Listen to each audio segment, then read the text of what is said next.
Eu vou falar só um pedacinho, mas mesmo assim não vou falar isso tudo de novo não. Bom dia, eu sou Igor Lopes Pinho, aluno de Relações Internacionais da Universidade do Minho, e para fazer uma forma diferente, abordagem sobre alguns temas, eu decidi falar em vídeo do que somente escrever para o blog. E hoje eu vou continuar falando sobre os 40º Colóquio de Relações Internacionais, que aconteceram semana passada, nos dias 9 e 10 de maio. E eles abordaram alguns temas. No blog eu falei sobre o terceiro painel. Esse painel falava sobre o papel das mídias e sua influência nas relações internacionais. Mas hoje eu vou falar de uma forma mais ampla sobre todos os painéis, falar um pouquinho do que foi falado de importante por todos os professores de todos os painéis, dos embaixadores, sobre os diversos temas. E depois vou tentar focar no painel que eu achei que seria mais importante para falar aqui, que foi o segundo, se eu não me engano, que falava sobre a Rússia e a China se reerguendo no contexto internacional da atualidade e como isso poderia influenciar e impactar na hegemonia norte-americana e como eles poderiam como os Estados Unidos poderiam agir em relação a ele. E para ajudar nessa análise do painel sobre a Rússia e a China, eu decidi usar um artigo que foi publicado em 2010 na European Journal of International Relations, que falava como os Estados Unidos poderiam reagir à cessão da China por uma perspectiva realista, e dava principalmente duas formas de reagir, sendo que uma era defendida pelo autor e a outra criticada. E começando a falar sobre o primeiro painel, esse painel focou principalmente no multilateralismo. E para tentar abordar tudo que foi falado, vou dividir em 3 falas dos professores. O primeiro, que foi o Zaqueladi, falava sobre o que seria o multilateralismo. Primeiro, ele usou 3 perguntas para abordar essa situação. E primeira seria o que seria o lateralismo. Segundo ele, seria o arranjo feito entre nações para resolver problemas que não poderiam ser resolvidos de forma individual. E esses problemas são muito vistos nas questões ambientais. E esses problemas são muito falados e como eles são importantes para as relações internacionais no artigo Environmental Issues of International Relations, que é um texto de Pereira, que falava sobre como esses questões ambientais são importantes para as relações internacionais atuais, que por serem problemas agora que não impactam somente num país, numa cidade como era antigamente, e sim todo mundo, esses problemas deveriam ser esses problemas deveriam ser solucionados a partir de um concerto entre os países, principalmente por meio de instituições como a ONU, que aí sim poderiam surtir algum efeito final. Agora, a segunda pergunta seria por que o multilateralismo está em crise? E segundo o autor, segundo o professor, esse multilateralismo atual está em crise pela ascensão de outros países e de outros novos atores. Como sabemos, durante o século XX houve um crescimento enorme do número de países no mundo, também dos participantes da ONU, mas além disso, houve o aumento da importância da opinião dos países em desenvolvimento, como a China e como os demais países. E podemos ver essa diferença do multilateralismo atual com o antigo na diferença entre o GATT e a OMC. Que o GATT era totalmente controlado pela pela Europa e também pelos Estados Unidos. E por serem países desenvolvidos, eles tinham opiniões meio que parecidas, então era mais fácil conseguir um concerto. Só que na OMC, pela presença de mais atores com mais voz e mais importância nas suas falas, acabou sendo muito mais difícil o concerto, então essa foi a crise do multilateralismo, que eles chamam da multipolaridade. Além disso, uma questão que foi muito importante para o enfraquecimento do multilateralismo foi a eleição do Trump. E o Trump, nas suas propostas, visava aí um enfraquecimento das instituições multilaterais.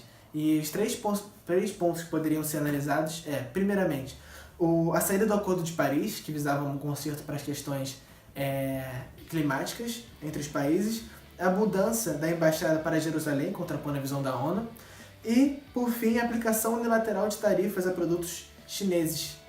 Uma guerra comercial que está sendo debatida no último ano. E uma outra coisa que acaba complicando para o multilateralismo que vem do Trump é a sua tentativa de mudar o mundo que hoje é governado pelas regras para um mundo governado pela NATO. E qual a diferença entre as duas? É que a governança da NATO tem foco no resultado E a governança, por meio das regras, tem foco nos princípios. E, segundo o professor, isso seria um problema para o multilateralismo atual. O último orador desse painel foi o diplomata Tony Brenton, um diplomata britânico, que falou que o mundo unipolar começou a ruir a partir de 2008. E ele falou que os principais eventos que caracterizam essa destruição do mundo unipolar, começando a ruir, são principalmente as Olimpíadas de Pequim, a guerra na Geórgia e a crise financeira dos Estados Unidos. E segundo ele, essa mudança trouxe à tona o populismo dos países ocidentais, sendo Trump seu representante maior, e aproveitando-se de uma população triste com o impacto da globalização, trouxe mudanças impactantes como acordos multilaterais, como o Acordo do Pacífico, e como, na verdade, a saída de acordos multilaterais como o Acordo do Pacífico, do Irã, e enfraquecendo as instituições multilaterais.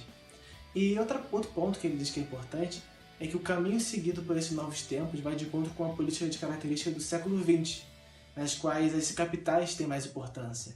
Então, busca retomar o controle de suas esferas de influência. Os países começam a tentar retomar o controle de suas esferas de influência. Agora, tendo em vista o tempo que estamos demorando para falar sobre cada ponto das palestras, tendo uma perspectiva do que eu vou falar durante todo o vídeo, vai ser muito grande o vídeo por completo. Então, eu vou tentar falar um pouco mais resumidamente de cada ideia.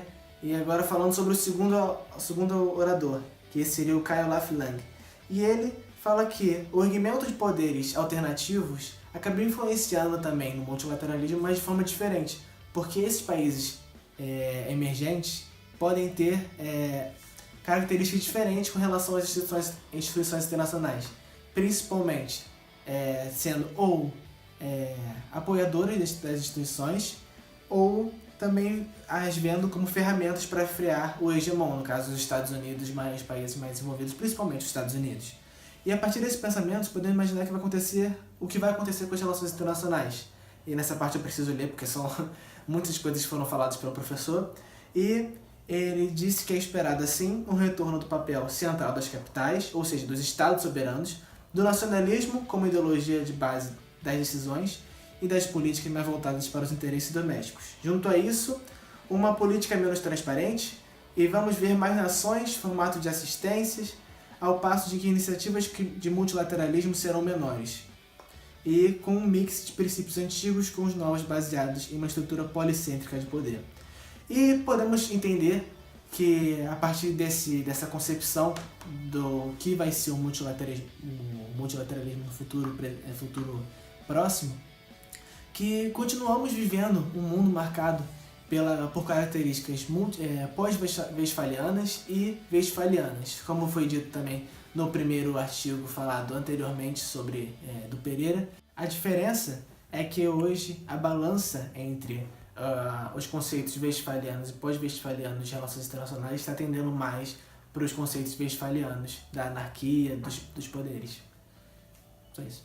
Bem, agora nós passaríamos para o segundo painel dos colóquios, mas já que eu vou falar sobre ele no final, que era o painel que eu vou falar de uma forma mais aprofundada, o da Rússia e da China se reerguendo no cenário internacional, eu vou deixar para falar somente no final e começar pelos últimos dois.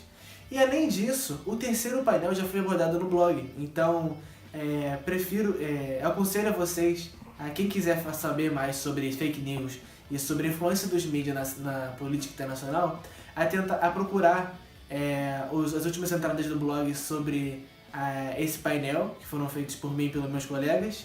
O meu falava mais sobre a introdução das ideias que os autores tinham antes dos colóquios e o que eles falaram durante eles. Então ficou um conteúdo bem completo, mas desse vídeo eu vou focar mais nos outros dois painéis.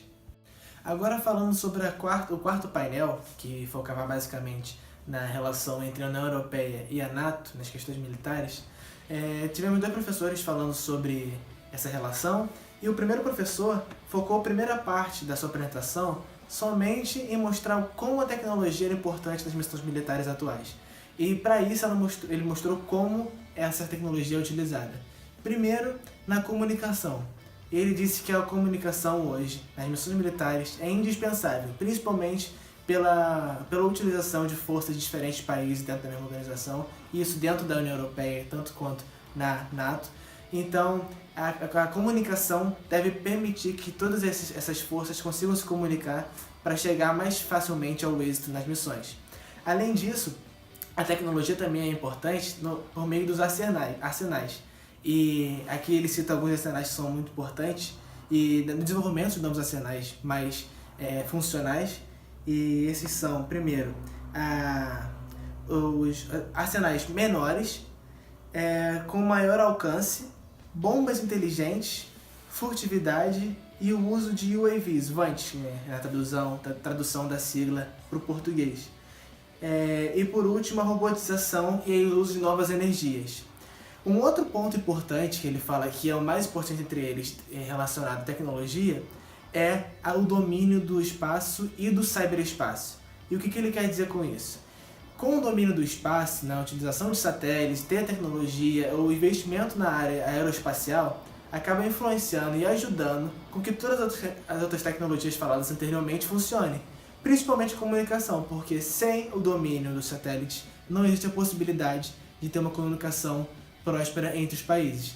E além disso, sem um satélite, sem o domínio dos satélites, não existe a possibilidade de que as tecnologias faladas anteriormente, grande parte são utilizadas a partir de comunicação também e por meio de sistemas de posicionamento global, funcionem, porque não haveria como utilizar os VANTs, não haveria como utilizar a robotização para tentar ajudar nas operações.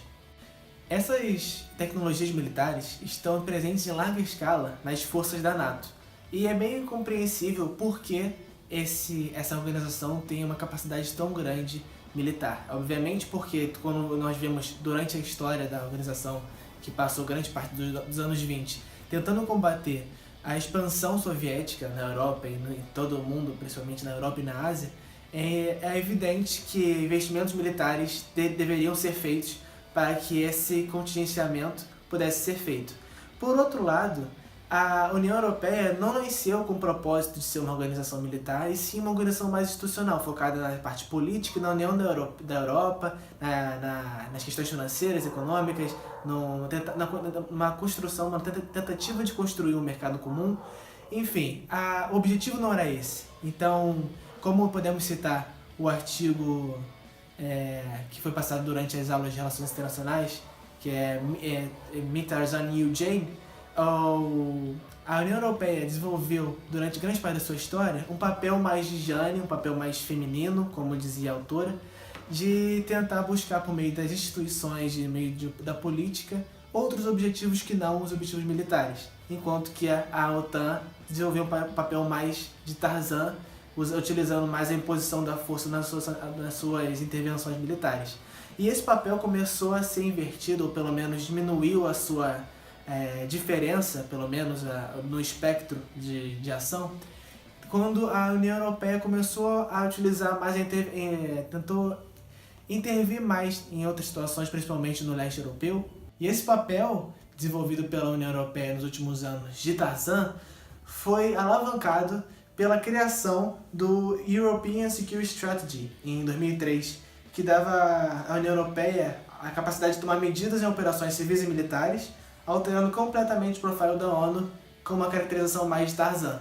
Por fim, é importante ressaltar que mesmo que essas organizações acabem mudando de papel de vez em quando, uma fazendo um papel mais de Tarzan, outra de Jane, como foi essas mudanças na última década, que elas continuassem cooperando, né? Porque as duas podem desenvolver os dois papéis e cada uma tem que desempenhar os papéis sem a ajuda da outra. Então é importante que elas continuem agindo juntas, mesmo que em papéis em situações diferentes, e que tenha também a cooperação em outras instâncias, como a cooperação militar, dando à União Europeia a capacidade militar de fazer missões, intervenções em países, e não deixando só essa parte para a OTAN. E além disso, uma parte importante que é falada no final dessa apresentação é que uma diferença muito grande entre a gestão militar da União Europeia e a gestão militar da OTAN é que a OTAN tem uma capacidade administrativa das armas nucleares, que a União Europeia não tem. Essa é uma diferença que pode influenciar, obviamente, no balanço de poder, mas que deve ser utilizada da forma certa, aliando a cooperação entre elas, sabendo quando cada uma das forças militares da OTAN, da União Europeia, devem agir. Agora nós vamos começar a falar do último painel que será abordado hoje, e o segundo na ordem cronológica dos painéis dos colóquios das relações internacionais da Universidade do Minho. E esse painel era para ser focado no reerguimento da China e da Rússia no contexto internacional. No entanto, pelo entendimento dos oradores, acabou que todos eles acabaram focando a sua prestação no reerguimento da China e não da Rússia. A Rússia, claramente, é importante, está começando a aumentar o seu poder dentro do contexto internacional, mas o reerguimento da China é muito mais expressivo e, de acordo com os oradores, muito mais importante de ser estudado. E começando pela primeira oradora que era a professora Raquel Vaz Pinto, da Universidade Nova de Lisboa, ela começou citando uma ideia que é muito importante para começar a discussão sobre o reerguimento da China. A gente nunca deve considerar a China como uma potência emergente, e sim reemergente. Porque quando pensamos num Estado que já existe, está centralizado há milhares de anos e que tem esses pontos altos durante a história, principalmente no contexto asiático, mesmo tendo pontos abaixo em outros momentos, como foi no século XIX, que é o século que muitos chineses têm vergonha por estarem submetidos às potências ocidentais, a China não pode ser considerada uma nova potência emergente, e sim uma potência que está se reerguendo em sua história. E aí a professora começa a falar sobre o contexto histórico que levou a China a se reerguer no século XX, começando por 1979, pelo líder Deng Xiaoping, que promoveu reformas estruturais na economia chinesa, que foram caracterizadas principalmente pelas zonas econômicas exclusivas. E segundo a professora, essa mudança acabou favorecendo, criando um caminho para que a China conseguisse voltar para a prateleira das grandes potências internacionais. E voltando aos dias de hoje, agora passando do contexto histórico, voltando para os dias de hoje, temos o Xi Jinping, que é o líder atual da China, que pensa a médio e a longo prazo. Não só ele, claramente, mas ele representa esse pensamento médio e longo prazo do crescimento chinês. Então também podemos imaginar, podemos argumentar que a China hoje é o principal país, se não for o único, que tem um pensamento, já tem uma noção de para onde ela vai no futuro. Então não tem um pensamento a curto prazo, pensando nas atuais crises, e sim em como ela vai crescer nas próximas décadas. E agora falando sobre os principais pontos da história chinesa, principais marcos desses últimos anos da história chinesa, temos um marco em 1999, que foi quando iniciou, pelo menos aumentou, a participação das State-Owned Enterprises, que são as empresas estatais chinesas, ou que são governadas pelo governo chinês. E essas empresas chinesas começaram a adentrar na economia mundial e participar de grande parte dos continentes, A China começou a ter investimentos expressivos em grande parte dos continentes do mundo, principalmente na Europa, na América do Sul e na Ásia. E os interesses que cada empresa chinesa tem em diferentes partes do mundo estão focados dependendo das características geográficas de cada região, do desenvolvimento econômico, enfim. E a professora cita até que no Oriente Médio e na África, as empresas chinesas buscam principalmente energia. Na América do Sul, a busca é principalmente por terras férteis para conseguir desenvolver uma agricultura que forneça o que é necessário para o desenvolvimento da economia chinesa. E na Europa, uma crescente busca por tecnologia. Em 2013, a professora cita a criação, ou pelo menos a divulgação do projeto de One Belt, One Road, que seria o sonho chinês. E esse projeto seria uma criação de uma infraestrutura sem precedente na história do mundo por por um Estado. Em outras regiões, claro que já tivemos situações como essas, como a própria Inglaterra na China e toda a Ásia, na Índia, mas a proporção de infraestrutura criada pela China atualmente é uma proporção sem precedentes. E esse investimento focaria na criação de infraestrutura, principalmente na África, na China e na Ásia. A professora durante a apresentação mostrou o mapa mostrando qual seria a Rota da Seda, como é dito, a nova Rota da Seda, por onde passariam, onde seriam escoadas as produções chinesas para o mundo. E o objetivo está bem especificado no discurso de Xi Jinping durante o Congresso de 2017 do Partido Comunista Chinês. E essa vai ser falada agora. É importante dizer que a discussão sobre a contestação chinesa à ordem mundial hegemônica dos Estados Unidos não é nova. Podemos ter essa ideia por causa das notícias que saem sobre a guerra comercial entre Trump e a China, então a ameaça que os Estados Unidos vê na China, mas a discussão não é nova e podemos afirmar isso com base na quantidade de estudos feitos para tentar analisar como a China pode impactar na política dos Estados Unidos ou na sua hegemonia que ele exerce atualmente. E um artigo que falou sobre isso há 9 anos atrás, já vai fazer uma década que esse artigo foi publicado na European Journal of International Relations, um artigo do John Kirchner, fala sobre como os Estados Unidos poderiam agir com uma perspectiva realista para tentar frear a ascensão da China e a sua contestação da ordem mundial.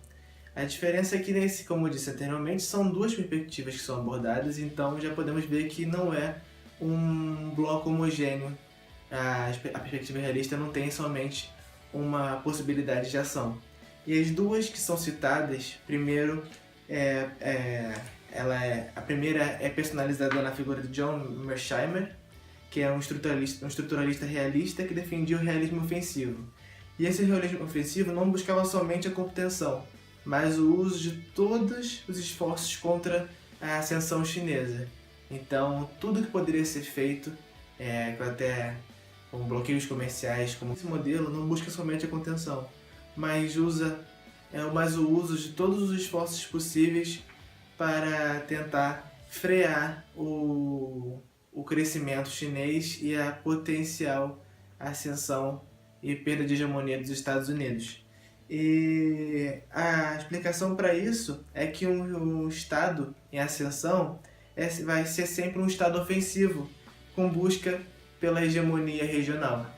E o John Mearsheimer constrói essa teoria a partir de 5 suposições: a anarquia, a capacidade ofensiva constante dos Estados, todos os Estados têm uma capacidade de impor a força dependendo das suas vontades, as intenções incertas que aí estão ligadas com a capacidade ofensiva dos Estados e por isso que seria um problema para o Mearsheimer, e o objetivo de sobreviver e a racionalidade.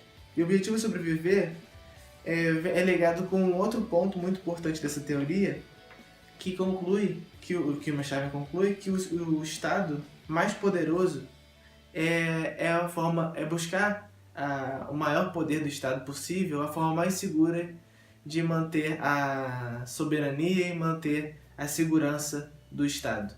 E a segunda perspectiva realista sobre o que poderia ser feito com relação à ascensão da China é a perspectiva clássica realista.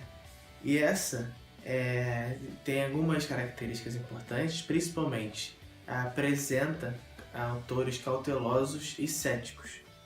E o que isso quer dizer? Que eles tentam acomodar os estados em ascensão por meio de 3 princípios.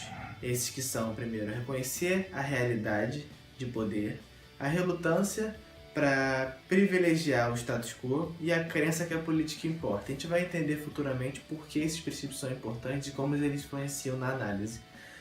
Outra coisa que é importante, que acaba sendo derivada desses princípios, é que eles focam nas relações de poder e não na estrutura em si. Isso quer dizer que as mudanças são a parte importante da história. Porque uma estrutura de poder consolidada muito dificilmente vai causar divergências entre os estados que cheguem a uma possível guerra ou conflito militar. O que importa mesmo, o que acaba mudando a história, é quando um país altera a balança de poder e essa mudança, essa ascensão desse país acaba desestruturando o que já estava bem consolidado. E segundo esses próprios pensadores, quando um país cresce, ele normalmente ganha, consequentemente, ganha poder, ganha mais capacidade e com esse ganho de capacidade, seus objetivos aumentam, então eles sempre querem prosperar mais do que já estão prosperando. E aqui essa busca maior, uma busca sempre maior por novos objetivos, essa maior ambição que sempre vai sendo construída dependendo do quanto o país consome de força, constrói de força no cenário internacional, é importante e que pode causar problemas para a ordem internacional. E a partir dessa cautela, que é uma das principais características desses autores, eles conseguem chegar à conclusão que o engajamento é mais sábio do que tentar contingenciar o crescimento ou tentar combater esse crescimento.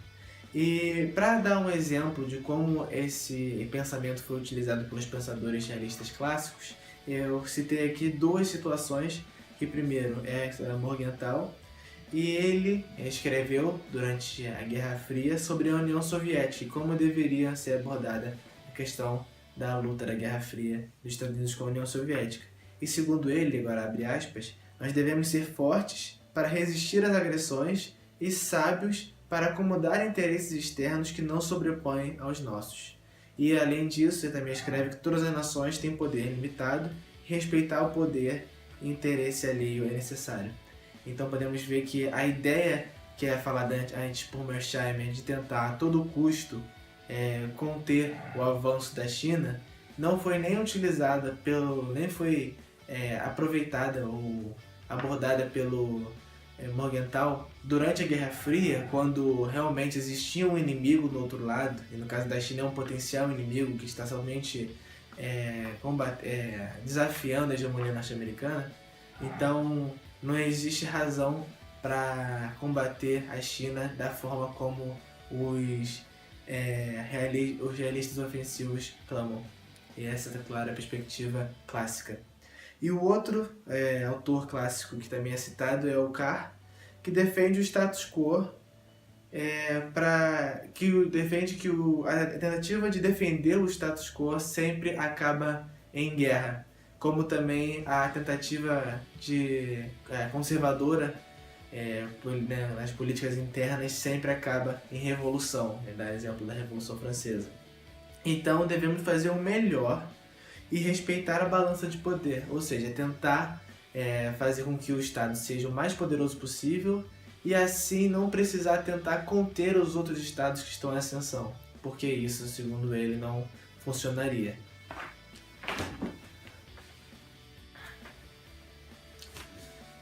Chegando no final do seu artigo, o autor, o Kirchner, tenta argumentar o que ele imagina que aconteceria se os Estados Unidos adotassem uma política baseada na perspectiva realista e ofensiva para tentar bloquear o avanço chinês.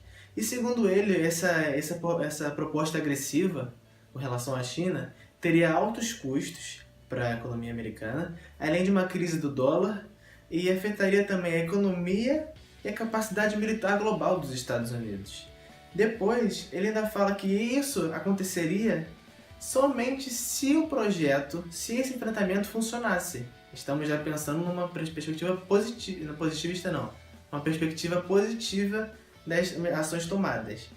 E se conseguisse também, esse enfrentamento agressivo também favoreceria os países que dependem das exportações feitas para a China. Hoje sabemos que muitas economias no mundo estão basicamente apoiadas nas exportações, como foi o Brasil durante muitos anos da era do Lula, que baseou as suas exportações em commodities, em metais in natura, e grande parte disso foi por causa do avanço industrial chinês.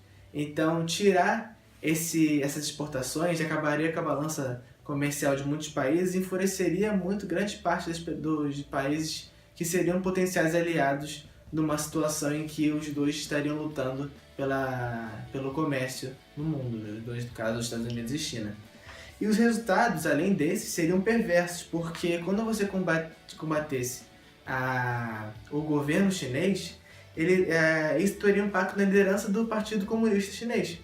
E essa diminuição que poderia ocorrer caso funcionasse da ascensão da China, acabaria trazendo uma perda de legitimidade para o partido. E essa perda de legitimidade poderia ocasionar uma tentativa de buscar legitimidade através de um nacionalismo. E o nacionalismo, como sabemos, sempre acaba sendo um ponto muito importante, normalmente negativamente, para o contexto internacional.